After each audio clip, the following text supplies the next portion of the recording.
Police के एक आला ओहदेदार ने गुज़िश्ता शाम कहा कि कुपवाड़ा में अस्करियत पसंदों का कोई हमला नहीं हुआ, लेकिन इंतशार ये पुलिस एहलकार के जरिए गलतफहमी है जिसने इंतशार पैदा किया।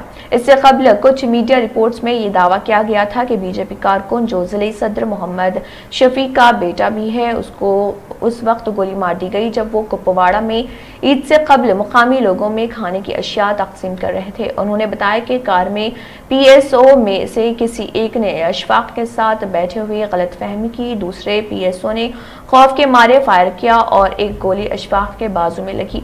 ये बात एक आला पुलिस ऑफिसर ने बताई है। उन्होंने मजीद कहा कि जख्मी को अस्पताल मुंतकिल कर दिया गया और वो मुस्तकम है।